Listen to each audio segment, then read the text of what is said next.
डरावनी रातें YouTube channel में आपका स्वागत है। इस चैनल में आपको सुनने को मिलती हैं डरावनी और सच्ची भूतिया कहानियाँ। तो अगर आपको ऐसी ही वीडियोस देखना पसंद है तो हमारे इस चैनल को सब्सक्राइब करना ना भूलें। तो अब बढ़ते हैं आज की कहानी की ओर।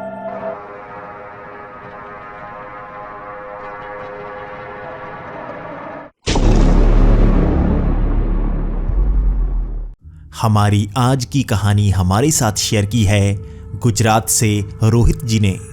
रोहित जी, आपका बहुत बहुत धन्यवाद।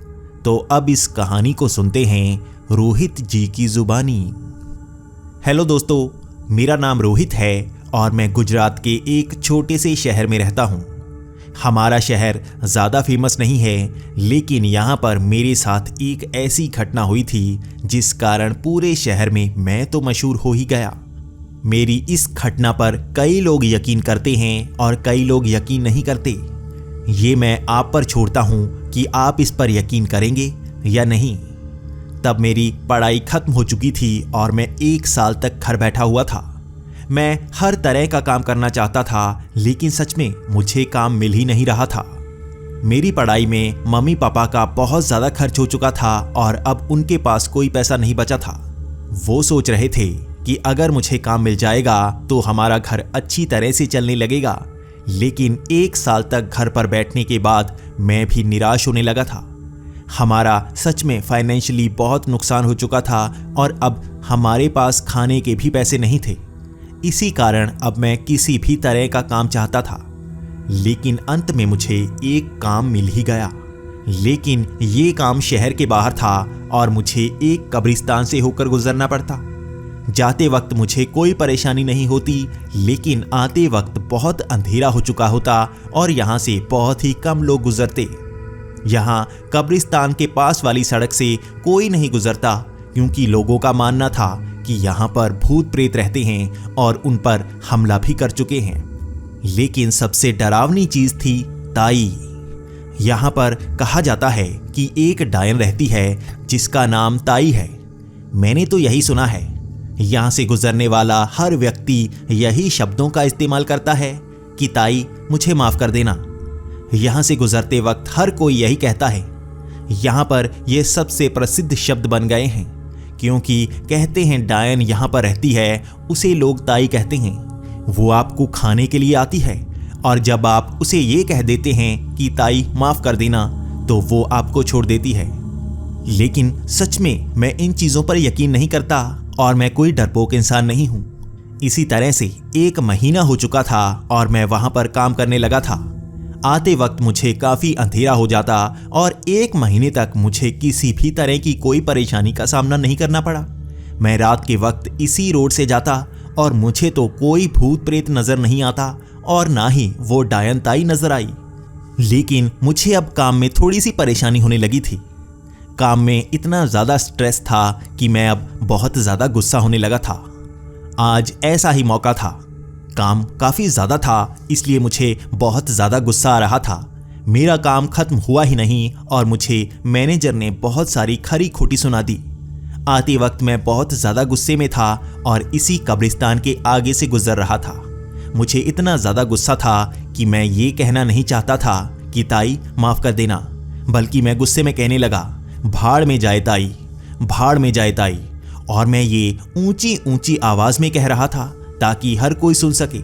मुझे गुस्सा था ही इतना ज़्यादा कि मैं परेशान हो चुका था। लेकिन वहाँ पर मुझे कोई नज़र नहीं आया और मैं कब्रिस्तान से लगभग आगे निकलने ही वाला था, तभी मुझे लगा जैसे किसी ने एक हाथ मेरे कंधे पर रखा हो। मैं पीछे पड़े ही गुस्से में देख रहा था, लेकिन जैसे ही मैं पीछे मुड़ा मुझे कोई नज़र नहीं आया। तभी मेरी जैसे सांस सी रुकने लगी।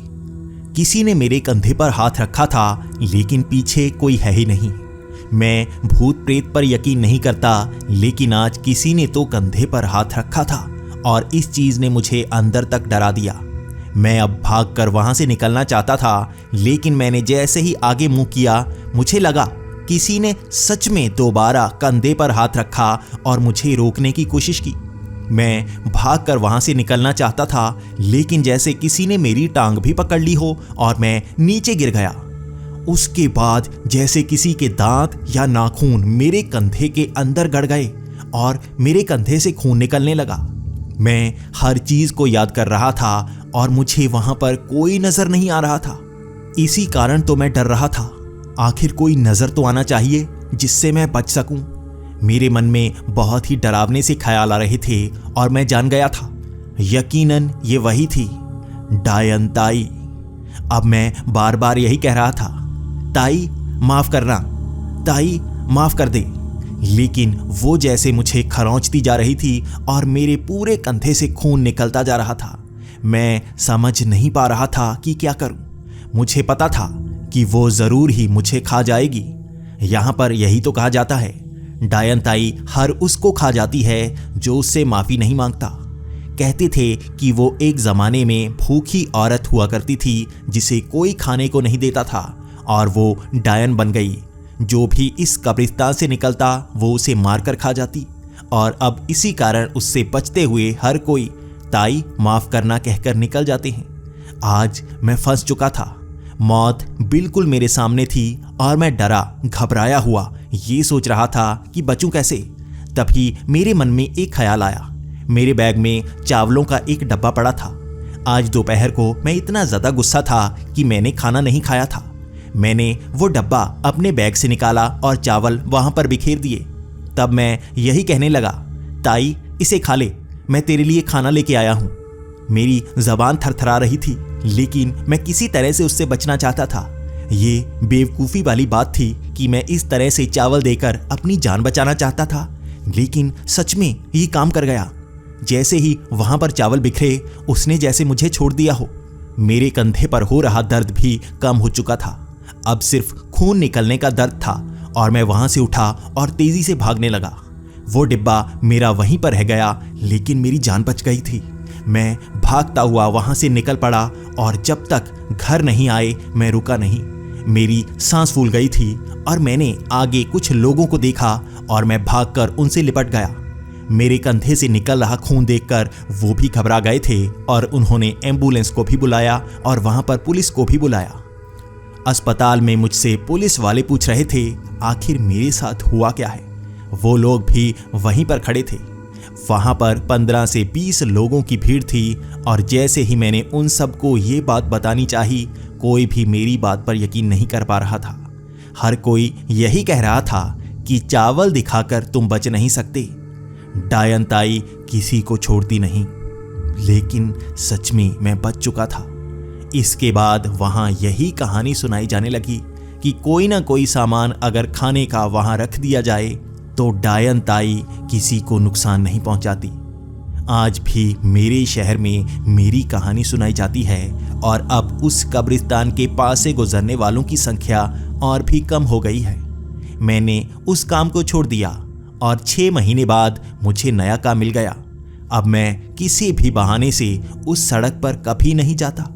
मुझे हमेशा डर लगा रहता कि अब अगर मैं उस रास्ते से गया तो वो डायन ताई मुझे छोड़ने वाली नहीं।